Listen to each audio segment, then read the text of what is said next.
क्या आप ATCT के स्टूडेंट हैं? अगर आप ATCT के स्टूडेंट हैं तो ये वीडियो आपके लिए बहुत ज़्यादा इंपॉर्टेंट है।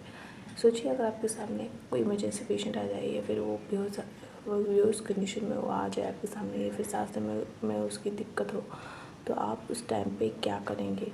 क्या आप उसकी जान बचा पाएंगे या फिर नहीं? अगर आपको 10 कॉजेज़ के बारे में नहीं पता हो, इमरजेंसी 10 कॉजेज़ के बारे में नहीं पता हो, तो आप उसकी जान नहीं बचा पाएंगे। तो आज इस वीडियो में मैं आपको बताऊंगी 10। हाय गाइस, मेरा नाम है जिया। आज मैं आपको बताऊंगी 10 इमरजेंसी काजेज़ के बारे में, जिससे कि आप सामने वाले की उसी टाइम पे जान बचा सकते हैं। तो 10 इमरजेंसी काजेज़ के बारे में चलिए आपको डिटेल में मैं बताती हूँ। तो पहला है RTA का पेशेंट, यानी कि रोड ट्रैफिक एक्सीडेंट। अगर आप रास्ते से जा रहे हो तो आपको ट्रैफिक में या फिर सड़क पे आपको एक्सीडेंटल पेशेंट मिल जाए, तो आप उसको तुरंत उसको जाएं और उसके पास जाएं, उसका एयरवे ब्रीथिंग, यानी कि वो सांस ले पा रहा है कि नहीं, उसका पल्स चेक करें।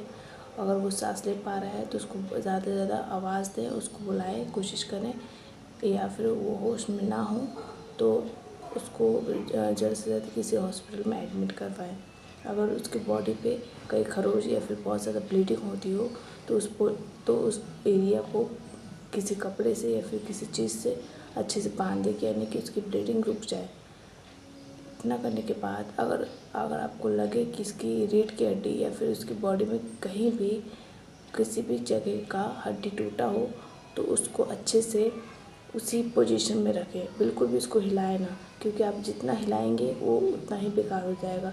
अगर उसके हाथ की हड्डी टूटी हो तो उसी एंगल पे रखें, क्योंकि अगर उसको आप हिलाएंगे तो वो बहुत ज़्यादा बेकार हो जाएगी, यानी कि वो इधर उधर खसक जाएगी, तो वो बिल्कुल भी नहीं बनेगी आगे जाके। तो उसको उसी पोजीशन में हॉस्पिटल में जाए की कोशिश करें, और किसी भी हॉस्पिटल में उसको जल्दी से जल्दी एडमिट करें ताकि उसको जान बच सके। तो दूसरा है कार्डियो अरेस्ट। अगर आपके सामने कार्डियो का पेशेंट आ जाए तो तुरंत उसकी जान कैसे बचाएं, तो मैं बताती हूँ। अगर आपके सामने कोई पेशेंट दिख रहा है जिसको कार्डियो अरेस्ट आ रहा है, तो तुरंत उसको किसी सुरक्षित जगह पर लेके जाएं, एम्बुलेंस को कॉल करें और उसको अगर एयरवे ब्रीथिंग उसका भी चेक करें कि इसको सांस ले पा रहा है या नहीं ले पा रहा हो, तो उसको तुरंत अपने माउथ से सांस लेने में उसकी सहायता करें और तुरंत CPR स्टार्ट कर दें।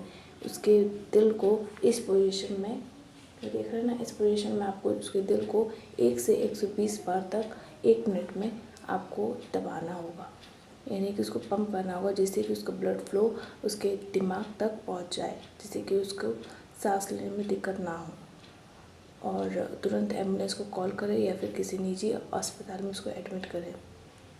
तीसरा है सीवियर ब्लीडिंग। अगर उसको बहुत ज़्यादा ब्लीडिंग हो रही हो पेशेंट को, तो उस टाइम पे क्या किया जाए?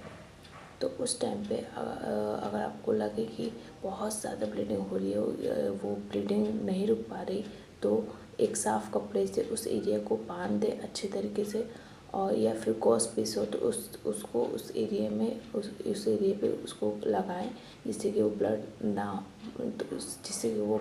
बंद हो जाए। या फिर, और ऐसा नहीं है कि ब्लीडिंग हो रही हो तो जिस एरिया को आप कपड़े से ढके हैं तो उसको हटा दें, नहीं, उसके ऊपर एक और कपड़ा लगाएं। उस कपड़े को नहीं हटाना है, जिससे कि आप अगर उस कपड़े को हटाएंगे तो और ज़्यादा दूसरा कपड़ा सोख लेगा ब्लड को। तो उस कपड़े को ना हटाएं, उसके ऊपर एक और कपड़ा लगाएं और तुरंत उसी स्थिति में किसी निजी अस्पताल में जाए, जिससे कि उसको अच्छे से अच्छा ट्रीटमेंट हो जाए उसका। तो अब बात करते हैं चौथे इमरजेंसी काज के बारे में।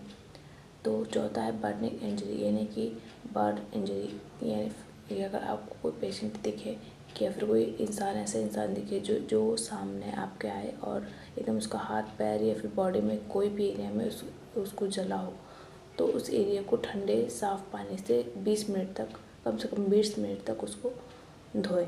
ऐसा नहीं है कि आप उस पर लेप लगाएं, बिल्कुल टूथपेस्ट लगाएं, लेप लगाएं, घरेलू जो भी है सब यूज़ करें, बिल्कुल भी नहीं। ऐसा अगर आप करेंगे तो उस एरिया में और भी ज़्यादा बैक्टीरिया आएंगे, तो उसको ऐसा नहीं करना है।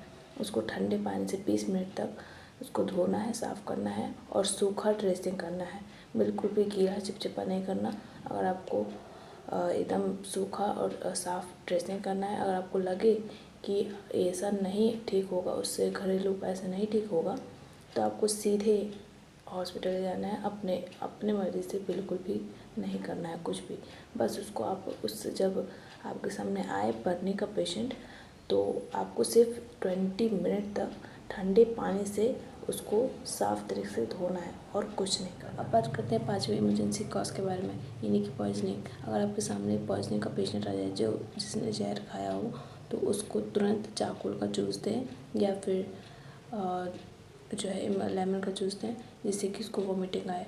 या फिर अगर इसकी सब देने से भी उसको नहीं वोमिटिंग आ रही है, तो अपने दोनों फिंगर को इस पोजीशन में रखें और उसके माउथ में डालें। अगर उसको जिससे कि उसको वोमिटिंग आ जाए, और उसको अगर वोमिटिंग आ गई तो ठीक है, अगर नहीं आई तो बहुत ज़्यादा प्रॉब्लम हो सकती है। तो उसको तुरंत जैसा हो सके उसको वोमिटिंग कराए उस टाइम पे, जिससे कि उसका पॉइजनिंग बाहर आ जाए। जहर खाने से ऑक्सीजन की कमी होने लगती है, जिससे कि जो है कोशिकाएं हमारी मरने लगती हैं। तो अगर कोशिकाएं मरेंगी तो अक्सर तो इस स्थिति में शरीर के अंगों को जो है ऑक्सीजन नहीं पहुंचेगा, सिंपल सी बात है। तो उसको तुरंत उसको वोमिटिंग कराएं। अगर वो ऐसा है कि बेहोशी हालत में है, जाने वाला है, तो तुरंत उसको किसी हॉस्पिटल में एडमिट करवाएं और उसको जो है उसकी जान बच सकती है। अब बात करते हैं 6वें इमरजेंसी काज के बारे में, यानी कि सीज़र। अगर आपको सीज़र का पेशेंट दिख जाए तो उसको तुरंत उसका हाथ पैर सीधा करने की कोशिश करें। उसको अगर सीज़र आ रहा हो तो उसको करवट पोजीशन में रखें, जिससे कि उसका सीज़र कम हो सके। और उसके मुंह में कोई भी वस्तु ना डालें, क्योंकि अगर आप डालेंगे या फिर तो उसको जो है उसकी जीभ कटने की वजह से ब्लीडिंग आने की स्टार्ट हो सकता है। तो उसमें कोई भी वस्तु ना डालें और जो है उसको करवट लेटाने की कोशिश करें। अगर उसका सीज़र बंद हो गया हो तो उसको सीधा लेटाएं। अगर वो सांस के पेशेंट ना हो तो उसको सीधा लेटाएं। और सीज़र वाले पेशेंट को हमेशा करवट पोजीशन में रखें। हमेशा करवट पोजीशन में रखा जाता है सीज़र पेशेंट को। तो जितना हो सके उसको करवट पोजीशन पे रखें और तुरंत किसी निजी अस्पताल में भर्ती करवाएं। तो अब बात करते हैं 7वें इमरजेंसी कॉज के बारे में, यानी कि एनाफिलाइसिस के बारे में। एनाफिलाइसिस जो है जिसमें जो ये होता है कि पेशेंट को सांस लेने में दिक्कत होती है, उसका सूजन उसकी बॉडी में किसी वजह से उसको सूजन आता हो, एलर्जी फील होता हो, बहुत ज़्यादा एलर्जी हो, तो उसको किसी निजी अस्पताल में भर्ती करें या फिर डॉक्टर द्वारा प्रिस्क्रिप्शन पे जो दवाई लिखी हो उसको तुरंत से तुरंत लगवाएं। प्रिस्क्रिप्शन पे एपिनेफ्रिन ऑटो इंजेक्टर हो तो उसको तुरंत लगाएं। अगर आप शिक्षित हो तो, अगर आप शिक्षित ना हो तो उसको बिल्कुल भी लगाने की कोशिश ना करें, तुरंत उसको एडमिट। बात करते हैं 8वें इमरजेंसी काज के बारे में, यानी कि चॉकिंग के बारे में। इसमें क्या होता है, अगर आप खाना खा रहे हो तो आप खाना खाते समय टाइम बोलते हैं तो आपका जो खाना है लंग्स में चला जाता है, जिससे कि आपको बहुत ज़्यादा खांसी और सांस लेने में दिक्कत होती है। अगर ऐसा हो तो उसको तुरंत जो है ये पूछें कि मरीज को कि सांस लेने में दिक्कत हो रही हो, तो उसको तुरंत उसके 5 बार पेट पे थपथपाएं या फिर उसके पेट पे उसको 5 बार उसको पेट अच्छे से दबाएं, क्योंकि अगर आप नहीं दबाएंगे तो वो नहीं जो है सर्वाइव कर पाएगा। तो जो है उसको अच्छे से उसको पेट थपथपाएं, उसको पानी दें और जो है उसको सांस लेने में मदद करवाएं। और ना हो तो उसको CPR उस टाइम दें, CPR तुरंत उसको दें। ये ना हो कि वो पेशेंट जो है बेहोशी हालत में जाए, तो उसको निजी अस्पताल में एडमिट करवाएं। तो अब बात करते हैं 9 इमरजेंसी काज के बारे में, यानी कि किसी पेशेंट को अगर बिजली का झटका लग गया तो उस टाइम पे उसकी जान बचाने के लिए क्या किया जाए। पहले तो मेन स्विच को बंद कर दिया जाए, फिर उसको किसी लकड़ी या फिर प्लास्टिक के चीज़ से उसको उस जगह से हटाया जाए और उसको बिल्कुल करवट करने की कोशिश करें। और ये ध्यान में रहे कि इसको अपने हाथों से बिल्कुल भी टच नहीं करना है, जिसको करंट लगा हो उसको। अगर आप करंट लगने वाले पेशेंट को टच करेंगी तो आपको भी थोड़ा सा करंट लग सकता है, तो उसको बिल्कुल भी टच करने की ज़रूरत नहीं है और जो है उसको दूर रहें उससे। और जो है उसको लकड़ी से या फिर किसी भी प्लास्टिक की चीज़ से उसको करवट ले जाने की कोशिश करें। अगर नॉर्मल हो तो उसको जो है जो उल्टा लेटाने की कोशिश करें, जिससे कि उसकी बॉडी में ब्लड फ्लो बढ़े। और ना हो तो किसी अच्छे डॉक्टर को दिखाएं, क्योंकि ये सब बहुत ज़्यादा इमरजेंसी कॉज होते हैं।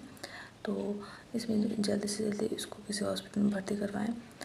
और उसकी जो अब बात करते हैं लास्ट इमरजेंसी कॉज के बारे में, यानी कि अनकॉन्शियस पेशेंट। अगर आपके सामने अनकॉन्शियस पेशेंट दिख जाए जो कि बेहोश हो, तो तुरंत उसको तुरंत उसको जो है हॉस्पिटल में भर्ती करवाएं। अगर आपको लगे कि वो सांस नहीं ले पा रहा है तो तुरंत उसको CPR दें, ठीक है। अगर CPR की व्यवस्था हो तो फिर तुरंत उसको CPR दें, और अगर नहीं हो तो तुरंत किसी अस्पताल में भर्ती करवाएं। ये अनकॉन्शियस पेशेंट बहुत ज़्यादा डेंजर पेशेंट होते हैं। ये बिल्कुल कोमा में भी जाने के इसके चांसेस बनते हैं। तो तुरंत इसमें जो है हमको एक्शन लेना पड़ता है। तो तुरंत इसको जो है किसी अस्पताल में भर्ती करवाएं। ये थे 10 इमरजेंसी कॉज। अगर आपके सामने इमरजेंसी पेशेंट आ जाए तो इस तरह से आप उसकी जान बचा सकते हैं। अगर आपके सामने कोई पेशेंट आ जाए तो आपको बिल्कुल भी घबराने की ज़रूरत नहीं है। शांत दिमाग से आप उसको जान बचा सकते हैं। ये हर एक व्यक्ति को पता होना चाहिए, जिससे कि सामने वाले व्यक्ति की हम जान बचा सकते हैं। अगर आपको ये वीडियो हेल्पफुल लगी हो तो इस वीडियो को लाइक कीजिए, चैनल को सब्सक्राइब कीजिए। बाय।